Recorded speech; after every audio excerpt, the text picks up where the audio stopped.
Lorsqu'il était enfant, Nick Gant a reçu l'ordre de son père d'aider une fille qui lui offrirait une fleur dans le futur. Son père, qui peut contrôler les choses par télékinésie, est en fuite de la division. Son père lui explique qu'en aidant la jeune fille, il aidera aussi d'autres personnes comme lui. Lorsque les agents de la division arrivent à l'hôtel, son père leur conseille de ne pas prendre de décisions qui pourraient être attribuées aux observateurs, qui sont capables de voir l'avenir. Avant que l'équipe ne puisse pénétrer dans la chambre, son père le pousse par télékinésie dans une autre pièce pour le cacher.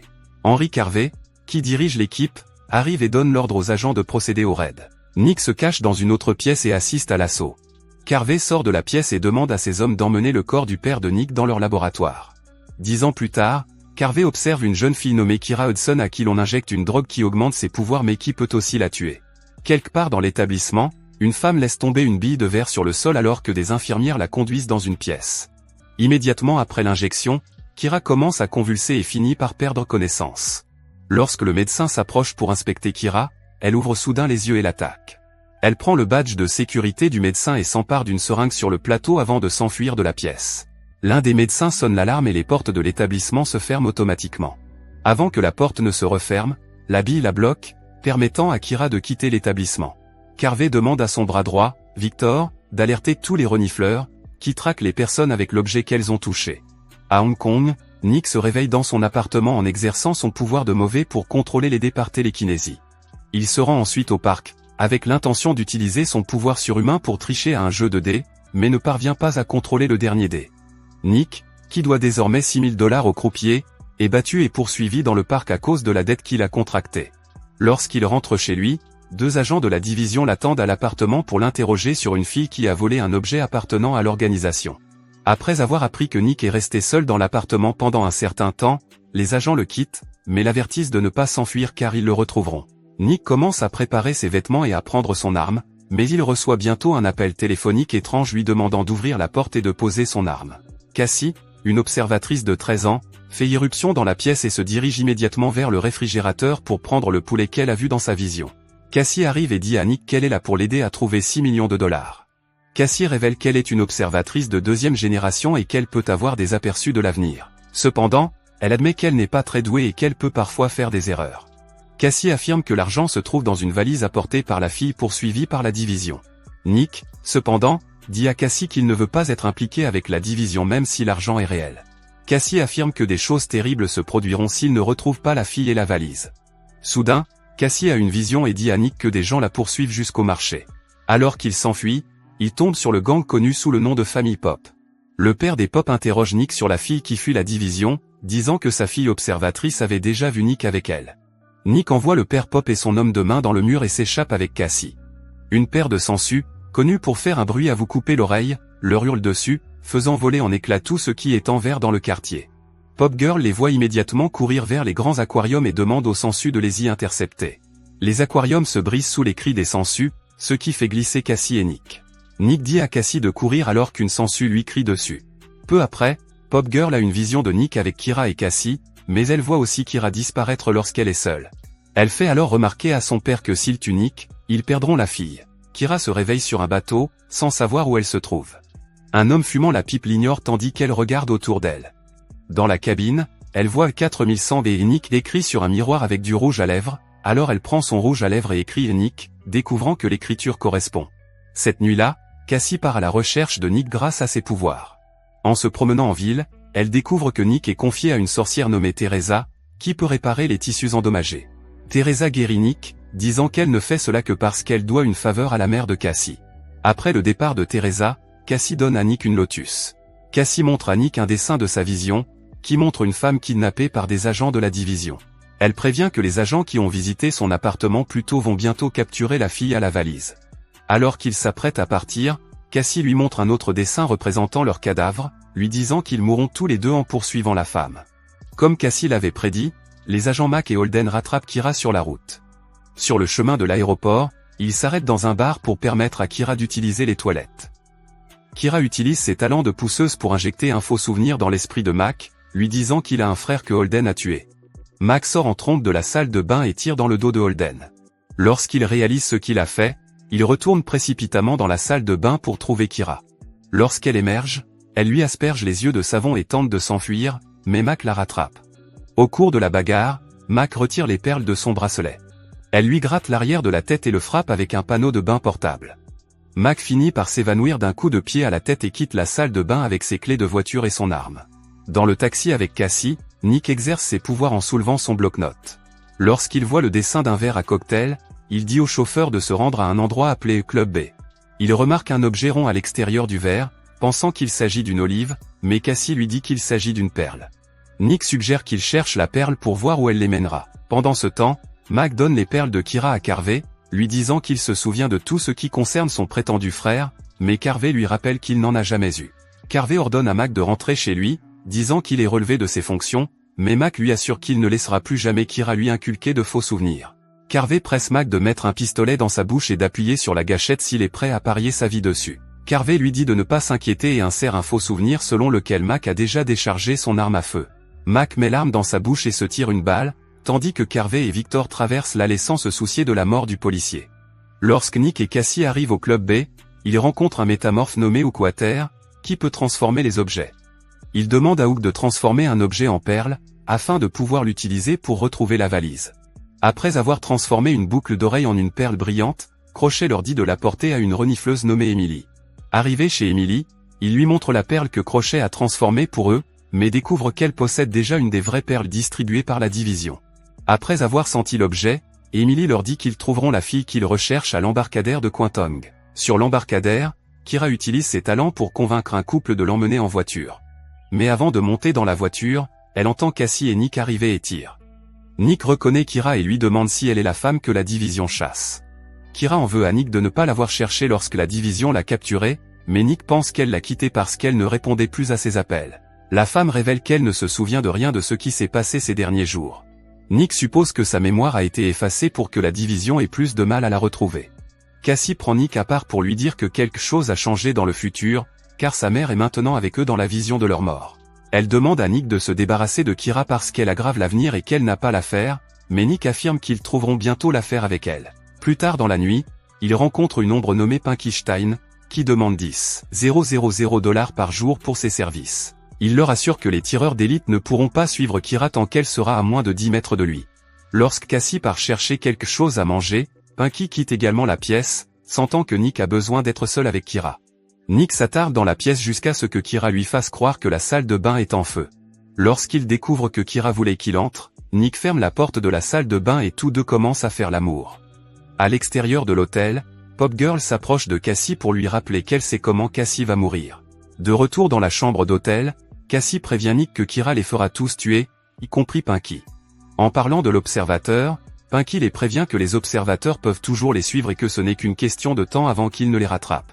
Nick suggère de diviser le groupe pour s'éloigner des personnes qui les poursuivent. Plus tard, Pop Girl et les seigneurs arrivent dans la pièce, mais il n'y a personne. Après avoir envoyé Kira avec Pinky, Nick demande à Emily de retrouver Carvey en utilisant la perle qu'elle a reçue de la division. Nick trouve Carvey dans un restaurant et pointe télékinétiquement une arme sur lui et Victor alors qu'il les confronte. Carvey se moque de Nick, disant qu'il a appris des nombreux observateurs qu'il emploie que Nick et ses amis mourront. Carvey l'avertit que Kira mourra bientôt sans un autre coup de feu et que la division est le seul endroit où il peut en obtenir un. Alors que Carvey continue de le narguer, le contrôle des armes de Nick commence à s'affaiblir. Victor manifeste immédiatement ses talents de déménageur et prend le contrôle de l'arme de Nick. Nick déplace rapidement la table pour coincer Victor contre le mur. Il s'empare ensuite d'une arme et s'enfuit au moment où Victor lui tire dessus. Il glisse sur le sol et tire sur Victor, mais ce dernier parvient à bloquer chaque balle. Nick brandit l'arme en direction de Victor alors que les deux se cachent l'un de l'autre. Alors que Nick tire sur Victor, une arme à feu se dirige lentement vers Nick. L'arme de Victor l'atteint bientôt, mais il n'y a plus de balles. Lorsque Nick tente de s'échapper, Victor l'assomme en le frappant à la tête avec l'arme à feu et en le faisant trébucher avec une chaise. Victor jette Nick à travers la pièce, l'assommant contre les murs et le plafond. Carvey sort du restaurant et trouve Cassie en train de dessiner sur son carnet de croquis. Cassie supplie Carvey de ne pas la forcer à se faire du mal, mais Carvey ne veut pas lui faire de mal car cela changerait l'avenir, qu'il aime déjà tel qu'il est. Cassie l'avertit que tuer Nick changerait aussi leur destin. Carvey retourne donc au restaurant pour empêcher Victor de faire du mal à Nick. De retour à l'hôtel, Nick apprend que Kira commence à être malade. Nick s'allonge à côté de Kira et lui demande ce que contient la valise. Kira lui révèle qu'il s'agit d'un stéroïde psychique qui améliorera leur capacité. Cassie fait un dessin d'elle tenant la chaussure de Kira, puis entre dans la pièce et la montre à Nick. En l'inspectant, elle trouve la clé d'un casier. L'état de Kira s'aggrave soudainement, et tous deux se rendent immédiatement chez Emily pour découvrir ce que la clé ouvre. Kira prévient le groupe que Pop Girl va bientôt découvrir ce qu'ils font car elle voit leurs intentions. Nick essaie de trouver un plan qui empêchera l'observateur de connaître leur plan. Emily découvre que le casier est surveillé. Cassie se rend compte qu'elle ne pourra pas dessiner l'objet s'il est caché. Elle fait donc un croquis sur son bloc-notes et découvre qu'un bâtiment entier a été occulté pour le cacher aux observateurs. Pendant ce temps, Pop Girl rencontre Teresa pour lui demander son aide. Nick déclare qu'ils rendront l'avenir imprévisible en ne connaissant pas leurs plans avant de les faire. Nick annonce qu'il écrira des lettres pour donner des instructions à tout le monde, mais qu'ils ne devront les lire qu'au moment opportun. La dernière lettre qu'il écrira sera pour lui-même. Il demande à Pinky de trouver l'homme qui a effacé la mémoire de Kira, afin qu'il puisse oublier d'écrire les lettres. Plus tard, Nick demande à Cassie de dessiner la taille et la forme exacte de la valise et de la seringue. Ailleurs, Pop Girl fait également son croquis des objets. En reniflant la clé, Emily découvre qu'un ruban adhésif recouvre le numéro du casier. Après avoir terminé ses dessins, Pop Girl, désireuse de faire plaisir à son père, lui dit que la division est à la recherche d'une seringue. Donne à Kira une enveloppe rouge et lui dit qu'elle devra l'ouvrir lorsqu'elle commencera à douter de la vérité. Après avoir renvoyé Kira avec Pinky, Nick distribue les autres enveloppes à Emily, Cassie et Hook. Après avoir emmené Kira à Carvey, Pinky ouvre son enveloppe et rencontre Nick pour lui dire où se trouve W. Ochian, l'homme qui a effacé la mémoire de Kira. Nick demande à W. Ochian de lui effacer la mémoire des 2 dernières heures pour qu'il oublie d'écrire des lettres à ses amis et à lui-même. Nick dépose un peu d'argent sur la table et lui dit d'ouvrir une lettre lorsqu'il aura terminé. Lorsque l'horloge sonne 7h35, le groupe commence à lire les lettres. Nick demande à W. Ochian de procéder à l'effacement de la mémoire. Très vite, Pop Girl perd la vision du futur de Nick. Crochet entre dans le bâtiment ombragé, se faisant passer pour un inspecteur de la sécurité. Il se dirige vers les casiers et ouvre l'enveloppe rouge qui lui indique que le casier qu'il cherche est le 4100. Alors qu'il l'ouvre, une femme âgée lui tire dessus avec une arme à feu. Crochet l'informe qu'il n'a plus à garder le bâtiment et que c'est Kira qui l'envoie. Après avoir pris une valise dans le casier, Crochet retourne dans la chambre d'hôtel. Il déplace alors une autre valise de la même couleur que celle qu'il a prise dans le casier. Cassie apporte une valise à l'appartement de Nick et sort les armes de Nick du tiroir. Après s'être réveillé suite à l'effacement de sa mémoire, Nick ouvre l'enveloppe qui lui dit de rentrer chez lui. Lorsqu'il arrive à l'appartement, il trouve la valise à l'intérieur, mais Teresa l'attaque.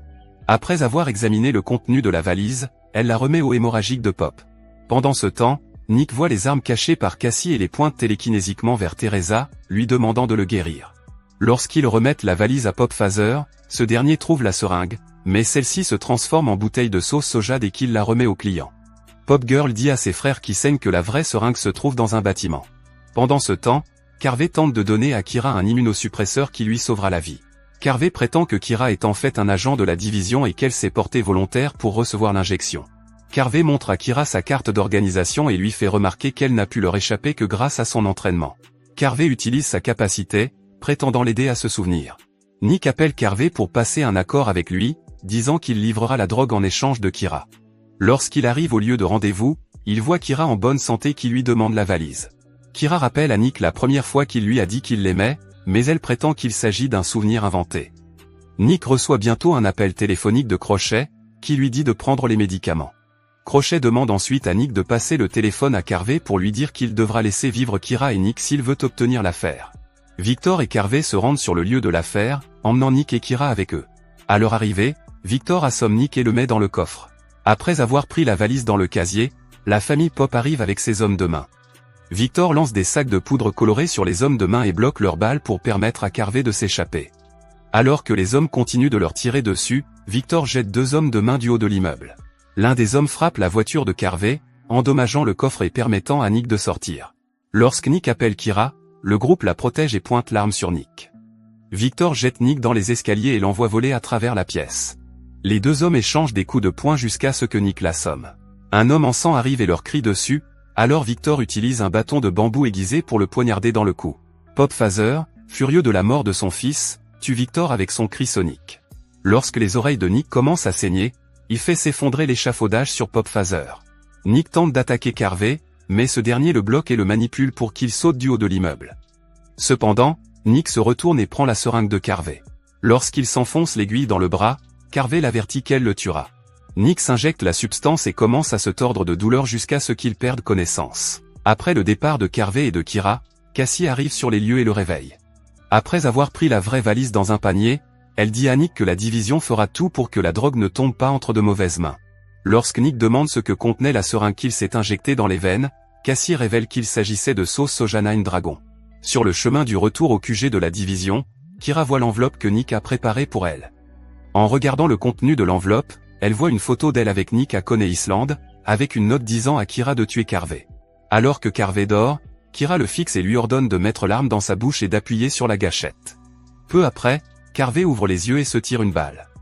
Si vous avez aimé la vidéo et que vous souhaitez aider la chaîne à grandir, laissez un like, un commentaire et abonnez-vous.